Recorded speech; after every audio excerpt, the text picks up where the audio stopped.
ধন্যবাদ। আসলে দল করার ঘোষণা দিলেই তো দল হয় না। রাজনীতি তো অত সহজ না যে আমি দল ঘোষণা করলাম, আমি এমপি দাঁড়ালাম, আমি রাজনীতি শিখে গেলাম, অত কিন্তু সহজ না। দল তারা গঠন করতে পারে, বাট এই দলের প্রতিফলন হবে মিনিমাম 30 বছর পরে। 30 বছর তাদেরকে রাজনীতি শিখতে হবে, তারপরে রাজনীতির মাঠে দাঁড়াতে হবে। আর দ্বিতীয়ত আপনি যে উপদেষ্টাদের কথা বলেছেন, আসলে দেখেন যে কোনো নির্বাচিত সরকার ছাড়া কোনো দেশ কিন্তু সঠিকভাবে চলে না, এটাই স্বাভাবিক। আর বর্তমানে যারা উপদেষ্টা রয়েছেন, আমি মনে করি এই সমস্ত উপদেষ্টা দিয়ে কখনো দেশ চলতে পারে না।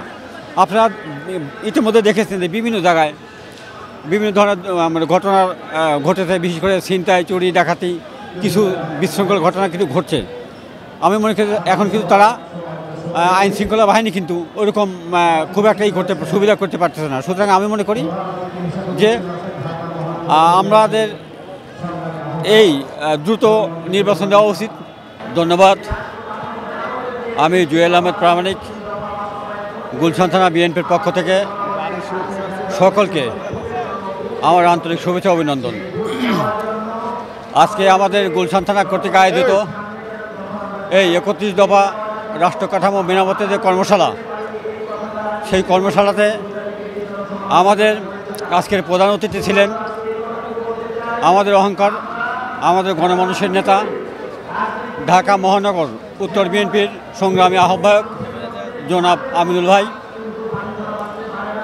এই কর্মশালায় আর উপস্থিত ছিলেন আমাদের ঢাকা 17 আসনের অহংকার, ঢাকা 17 আসনের নয়নের মণি, যিনি সবসময় আমাদেরকে দিক নির্দেশনা দিয়েছেন, আমাদের রাজপথের সাহসী সৈনিক ছিলেন।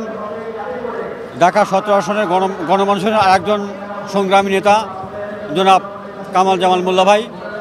এছাড়াও ঢাকা মহানগরের আরও অন্যান্য সিনিয়র নেতৃবৃন্দ উপস্থিত ছিলেন। আমাদের আজকের এই কর্মশালার মূল প্রতিপাদ্য বিষয় ছিল আমাদের ভারপ্রাপ্ত চেয়ারম্যান জনাব তারেক রহমান কর্তৃক আরোপিত 31 দফা বাস্তবায়ন। আসলে এই 31 দফাটা কি, এটা আমাদের সবারই জানা দরকার।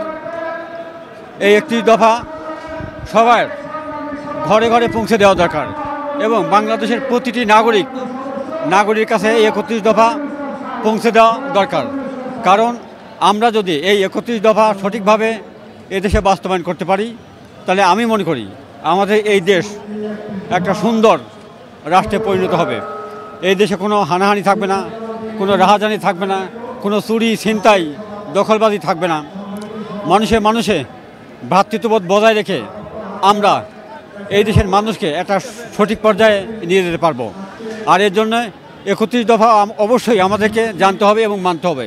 শুধু তাই না, এই 31 দফা আমাদের প্রতিটা মানুষের ঘরে ঘরে পৌঁছে দিতে হবে। তা আমি আশা করি এই 31 দফা বাস্তবায়নের লক্ষ্য নিয়ে কিন্তু আমরা গত মাসে বিভিন্ন জায়গায় বিভিন্ন সমাবেশ করে আসছি।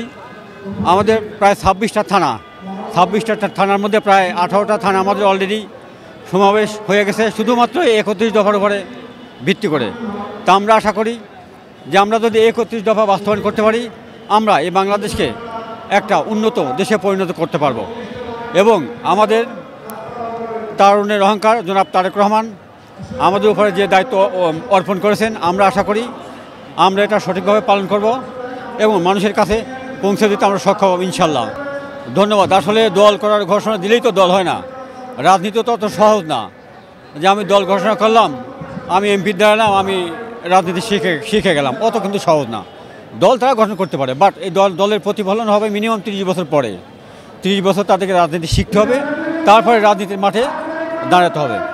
আর দ্বিতীয়ত আপনি যে উপদেষ্টাদের কথা বলেছেন, আসলে দেখেন যে কোনো নির্বাচিত সরকার ছাড়া কোনো দেশ কিন্তু সঠিকভাবে চলে না, এটাই স্বাভাবিক। আর বর্তমানে যারা উপদেষ্টা রয়েছেন, আমি মনে করি এই সমস্ত উপদেষ্টা দিয়ে কখনো দেশ চলতে পারে না। আপনারা ইতিমধ্যে দেখেছেন যে বিভিন্ন জায়গায় বিভিন্ন ধরনের ঘটনা ঘটেছে, বিশেষ করে ছিনতাই, চুরি, ডাকাতি, কিছু বিশৃঙ্খল ঘটনা কিন্তু ঘটছে। আমি মনে করি এখন কিন্তু তারা আইন শৃঙ্খলা বাহিনী কিন্তু ওইরকম খুব একটা সুবিধা করতে পারতেছে না। সুতরাং আমি মনে করি যে আমাদের এই দ্রুত নির্বাচন দেওয়া উচিত। কারণ এই সমস্ত উপদেষ্টা মণ্ডলীতে কখনো দেশ চলবে না। তাই আমি বর্তমান সরকারের কাছে আমি অনুরোধ জানাবো যে আপনারা দ্রুত নির্বাচন দিয়ে একটা সঠিক দলের উপরে ক্ষমতা হস্তান্তর করে একটা সরকার গঠন করার সুযোগ করে দিন। সুতরাং আমি আশা করি যে দ্রুত নির্বাচন দেওয়া হোক এবং একটা সঠিক সরকার গঠন করা হোক। ধন্যবাদ। না, অবশ্যই যারা বর্তমানে সরকারে আছেন এবং যারা যে সমস্ত উপদেষ্টাগণ আছেন, এই উপদেষ্টা দিয়ে কখনো দেশ চলতে পারে না।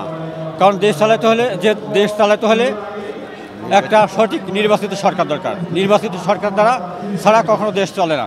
ধন্যবাদ সবাইকে।